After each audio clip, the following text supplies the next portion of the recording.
Thank you all for having me, and thank you for staying late in the afternoon. For some reason, every year I come, I always get the latest slot, and I know that people are usually done with everything. So I'm going to keep it short and sweet. Full disclosure, I'm not a coach, so I'm not really sure, but we will all figure out how this connects to your careers together. So I'm actually not going to be using most of my slides because that's by PowerPoint and it's end of the day, so let's just have a conversation. Stop me at any moment. It's a dialogue, so we don't have to wait till the end for questions. So as you know, and as you can see, I'm the CEO and co-founder of the sustainability platform.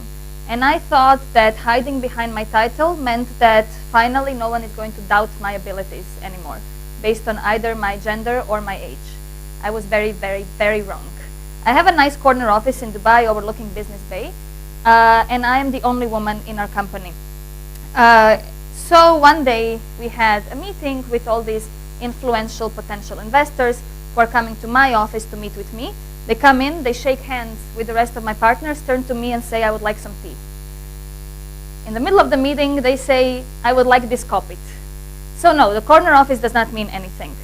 I'm lucky enough that I come from a background in which my mother and my family were supportive enough, telling me that being bossy actually means being assertive. This is not something that a lot of women hear in their life, especially not on the playground. Leadership is built at home. Anything that happens later on is just fixing the foundations that might have been set wrong from the very, very beginning. I've done this talk in Gaza last week. I did it in Dubai with C-suite ladies.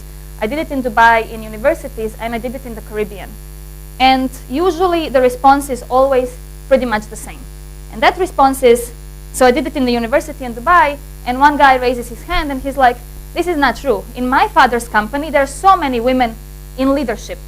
I was like, yeah, name one. Well, my father's secretary.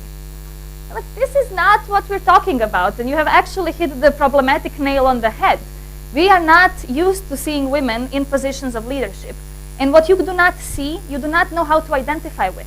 We need more women who are in visible positions of power so we can identify with them.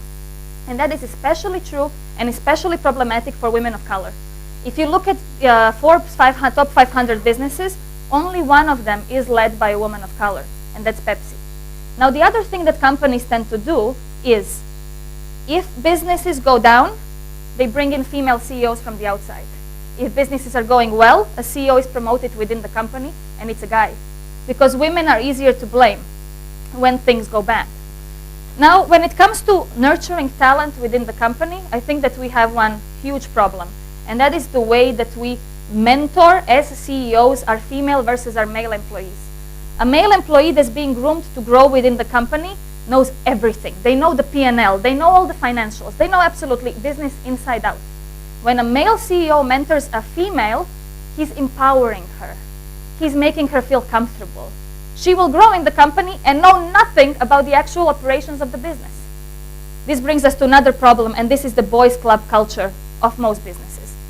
In Japan, most business is done after working hours. 6 o'clock, ladies go home, guys go out to have a drink. This is where most of the deals are being signed. This is where people become friends, and friendship is what pushes the business deal forward. In the meantime, the woman is at home, and then she comes next day into the office, and it's like, oh, by the way, this has changed within the company. And she's like, what do you mean? I've been here yesterday till 5. Hey, you had to go home. You had to, stay at home. Why do women have to go home? Because marital partnerships are not partnerships. We grow in the workforce, we are regressing back home.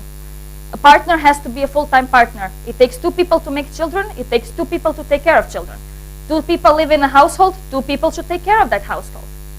Female married CEOs have children 20% less than male married CEOs.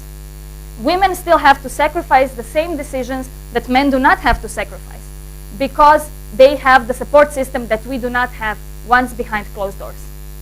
We can say that the opportunity is equal for everybody, and it is. Schools accept boys and girls equally. University graduates, more girls than boys. So what happens between finishing your MBA and advancing in the company? Why are we in equal numbers on entry level, and the further you go up the ladder, we drop out? Because from the beginning, we're told that we're running against things we cannot control. From the beginning, we are being told that we are going to make decisions 10, 15 years down the line. You're 18. Oh, but you're going to be a mother one day. We are told from the beginning the decisions we're going to make 20 years down the line stop us from reaching the goals that we want to reach.